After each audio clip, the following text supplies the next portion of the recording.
huden lil muttakin. Kur'an'dan istifade bile takvaya bağlıdır. Ve ben size kutsilerin takvasını, size kutsiler dedim, demeye devam edeceğim. Çünkü Hz. Mesih İncil'in muhtelif nushalarında o başında ve bu başında dine sahip çıkan, fütüvveti temsil eden delikanlılara kutsiler diyor. Hz. Mesih kutsiler diyor. Kutsiler diyeceğim. Sahabe-i kiram arasında kutsiler diye bahis mevzu edildi. Müzakereye kutsiler diye alındı. O başı da bu başı da. 14 asır evvel Hz. Muhammed'e sahip çıkanlar da sallallahu aleyhi ve sellem 14 asır geçmiş olmasına rağmen hala onu safların arasında terü taze, dünmüş gibi hisseden 14 asır sonraki cemaat de öyle. Onların en kıtmiri, en mücrimi, en günahkarı Medine-i Münevvere'ye adım attığın zaman maddenin ötesinde onun manevi aydınlığı içinde bana öyle geldi ki Bismillahirrahmanirrahim, Allahümme ftah aleyna hikmetek deyip adımımı Ravza-i Tahire'den içeriye attığım zaman sanki Resul-i Ekrem'i mihrapta görecekmişim gibi geldi. Göremedim. Çünkü ben o göze sahip değildim. Ama zannediyorum onu görenler var. Görüp aralarında konuşanlar var. Zaman üstü yaşayan, mekan üstü yaşayan, zaman üstü varlığını devam ettiren, hala kendisiyle alakalı çarpan kalpleri tutup okşayan ve sıvazlayan Hz. Muhammed Mustafa'yı görenler var. Kutsilerin takvası. Kutsilerin takvası iptidadan intihaya, en başlangıç, Bismillah deyip işin içine adım atma noktasından Nebiler Sultanı Hz. Muhammed Mustafa'nın sallallahu aleyhi ve sellem huzuruna vardırabilecek son adıma kadar herkese açık, büyük beyin yapıcı, dev fikir adamı, iptida ile intihayı cem etme sözüyle ifade ediyor bunu. Bir çoban bile kutsilerin şu nurdan kaynağına müracaat ettiğinde aynı şekilde istifade eder. Kafası fünunu müsbete ile meşbu bulunan dop dolu bir insan, o da müracaat ettiği zaman istifade eder. Bunun öyle bir rahle-i tedrisi vardır ki, bunun rahle-i tedrisine Cibril oturuyordu. Habeşistan'dan gelen bir siyahi köle de oturuyordu. Cibril istifade ettiği kadar o da istifade ediyordu. Çünkü her seviyedeki insana açık bir kitaptı. Çünkü bu kitapta konuşan, hemen herkesin idrakına seslenen, tenezzülat-ı ilahiyesi içinde Allah'tı Celle Celaluhu. Bu kitap. Bu kitaptan müttakiler istifade edecek ve kutsilerin takvası. Allah'ın himayesine girmişler dedim. Allah'a dehalet etmiş, Allah'ın vesayası altında bulunanlar, gözleri açık olacak. Öbür tarafta kitapları devirse, kürsüler devirse, başka bir varlığın kürsü devirme ve kitap devirmesinden farklı olmayacaktır. Kapalı kalacaktır bu kitaba karşı. Bu kitap basiretini, basarını açanlara bir şeyler söyleyecek. Ama kendisine sırt dönenlere, o da sırtını dönecek ve ilelebet kapalı kalacaktır. Kalplerimizi kutsilerin kalpleri olarak Allah bu kitabı açsın. Bu millete yeniden kutsiyete doğru giden yolları bir kere daha göstersin Rabbim. Çoktan göstermeye başlamış. Çil horozun ötüşleri senelerce evvel duyuldu. Bu milletin kendi özüne döndüğü yıllardan beri başladı. Anarşistler, sokak çocuklar inşallah buna engel olacak hadiselere sebebiyet vermezler. Cami, evimiz, okuma, düşünme ve Müslümanlıkta derinleşme. Şöyle bir tavzihte bulunmada da fayda mülahaza ediyorum. Takva kelimesi şer'i ıslahı itibariyle insanın evvela şirkten sakınması, sonra büyük günahlara girmemesi, sonra günahtır düşüncesiyle şüpheli şeylerden de tevakkü etmesi. Muhbir-i Sadık ifade buyuruyor. Da ma yeribuk ila ma la yeribuk. Senin için endişe ve kuşku kaynağı düşünceler topluluğundan, hayat tarzı teklif eden şeylerden sakın.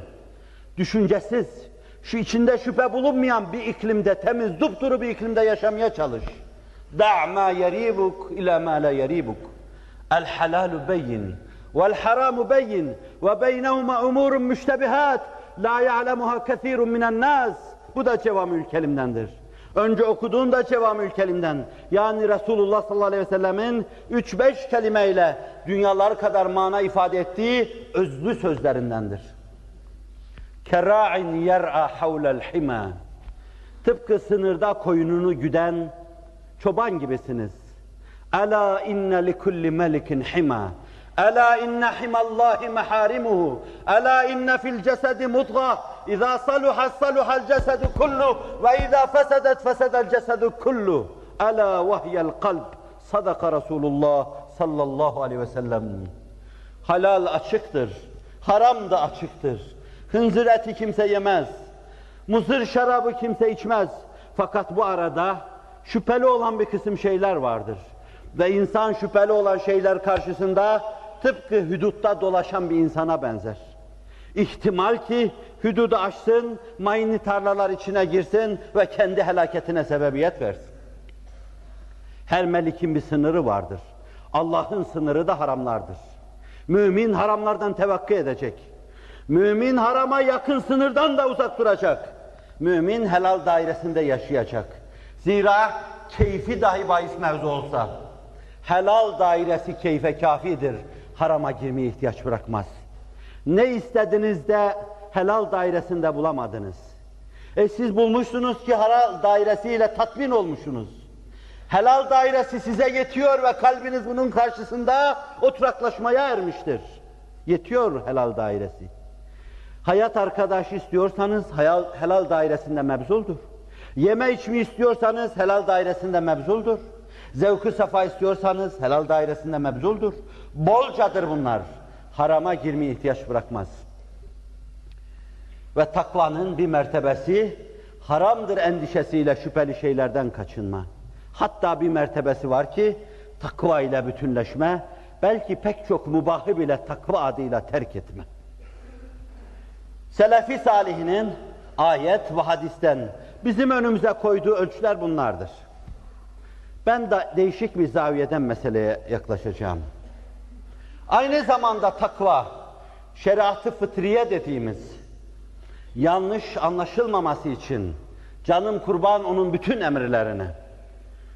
Şeriat-ı fıtriye eskiler, kainatta cari, fiziğin mecmu kanunlarına, kimyanın umum kanunlarına, astrofiziğin umum kanunlarına, tıbbın umum kanunlarına, hendesenin umum kanunlarının topuna birden şeriat-ı fıtriye kanunları veya ayat-ı tekviniyenin ayetleri kanunları derler. Bunlar Kur'an-ı Kerim'deki emirler gibi muttarittir. Müttaki aynı zamanda.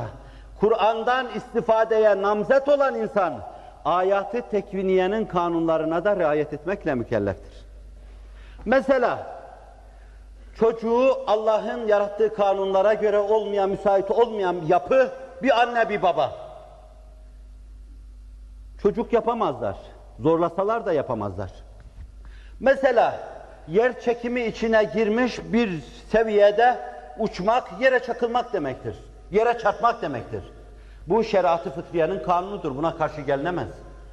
Ve bu kanunlar iradi kanunlar olmadığından dolayı affedecek yanları da yoktur. Bunlar müsamahasızdır, affetmezler.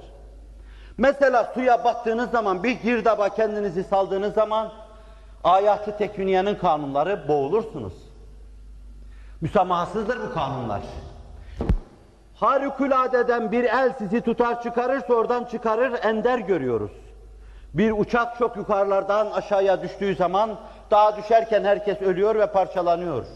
Harikuladeden 2 kilometre ötede bir çocuk bulunursa şayet belli ki hususi bir velayet, hususi bir vesaya ile kurtarılmış demektir bu. Bunlara ayat-ı tekviniyenin kanunları diyoruz. Gerçek müttaki olabilmek için sebepler dairesinde dahi kusur etmemek lazım. İlim okumadan ilim insanın kafasına gelip girmez. Metotlu çalışmadan insan ilim adına bir şey elde edemez. Gecelerini, gündüzlerini mektep sıralarında geçirmeyen bir insan diploma almak esas değildir. Fakat kafasına bir şey koyamaz. Allah'ın kanunları la tebdile li halqillah zalike dinul kayyim. Bu bir yoldur, sabit bir yoldur. Bunu değiştiremezsiniz. Bunlara uymak müttakiliktir bir manada, hususi manada. Kur'an'dan istifade edenler bunlara uyanlardır. O meseleyi sadece günahlardan, masiyetten ve hatalardan kaçıyor şeklinde anlamak doğru değildir. O meseleyi aynı zamanda önümüze serilen esbab dairesi içinde kavramak ve sebeplere riayet etme şeklinde anlamalıyız.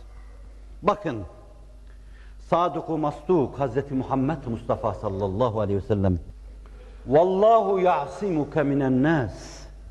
İnnallâhe lâ yehdil kavmel kâfirîn." Kur'an'ın ayetiyle teyit ediliyor, muhafaza altına alıyor. Münif manası şudur: Ya Muhammed sallallahu aleyhi ve sellem, Allahu ya'simuke minen nas. Allah insanların elinden, dilinden gelecek şeylerden seni koruyacaktır. Onlar sana zarar veremeyeceklerdir. Yani bir köşede seni kıstıramayacak, önünü alamayacak, sana suikast yapamayacak, seni öldüremeyeceklerdir. Sen yumuşak döşeğinde, ecelinle Allah'a vasıl olacaksın. Vallahu ya'simuke minen nas. İnnallâhe lâ yehdil kavmel kâfirîn. O pis ve menhus elleri sana ulaşmasına kafir kavme Allah imkan vermeyecek, o fırsatı vermeyecektir. İlahi bir teminattır bu. Hatta bir rivayette Allah Resulü sallallahu aleyhi ve sellem bu ayeti nazil olduktan sonra yanındaki ashaba dedi ki, artık beni korumanıza gerek yok. Zira o güne kadar yatarken davası adına istiyordu ki biri başında bulunsun, beklesin de o da 3-5 saat uyku uyusun. Mesela bir gün yatakta hep heyecanla döndü durdu. Yanındaki hayat arkadaşı, niye uyuyamıyorsun ya Resulallah dedi. Çünkü kabileler suikast tertibi peşindeydiler. O da o gün başını sokacak bir ev bile bulamamıştı. Bir çadır veya çardak içinde yatıyordu. Davası adına, dava insanı dava adına der ne derse desin.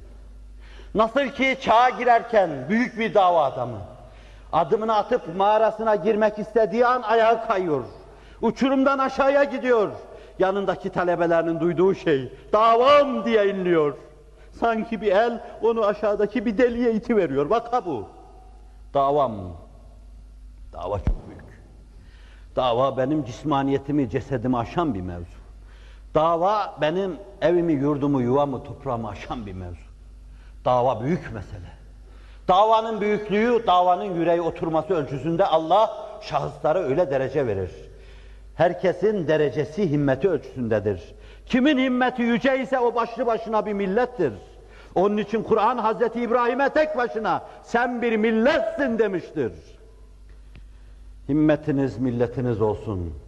Her bir yerleriniz tek başına bir millet olun. Millet olun, rahmetin gözüne girin. Davam ve uyuyamıyor büyük dava adamı. Hiç unutamayacağımız bir civan mertlik. O çardağın ve çadırın içinde heyecanla dönerken Allah orada da onun imdadına koşacaktır. Şangır şangır bir ses duyuluyor kapının önünde. Allah Resulü irkiliyor. Kim o diyor. Sa'd ibn Abi Vakkas ya Resulallah. Ne arıyorsun sen gecenin bu saatinde? Resulullah sallallahu aleyhi ve sellem endişe eder mülazasıyla. Perdedarlık yapalım diye çadırın önüne geldim ya Resulallah der.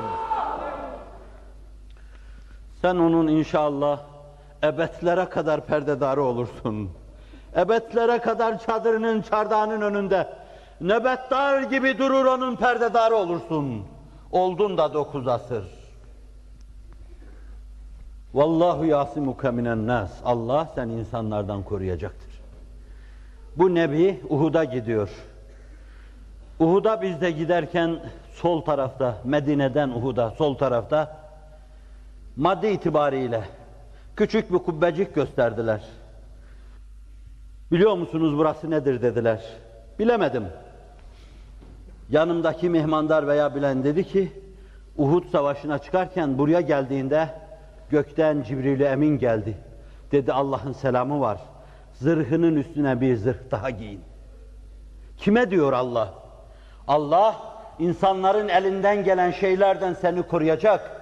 Onlar kirli ellerini sana dokunduramayacaklar dediği kimseye diyor ki bir zırh daha giyin. Demek Allah dokunduramayacak ama esbaba riayet etmek icap ediyor. Sebeplere riayet dairesinde insan sebepleri hiçe sayarsa cebri olur, dalalet fırkasına girer. Kur'an'dan istifadenin yolu, ayat-ı tekviniyedeki kanunları hesaba katmaktır. Ve bizim 2-3 asır evvel bir ölçüde, bir manada, bir planda sarsılmamız, bir ölçüde dağılmamız, ayat-ı tekviniyenin kanunlarının sırrını kavrayamayışlı olmuştur. Allah idraka muvaffak eylesin.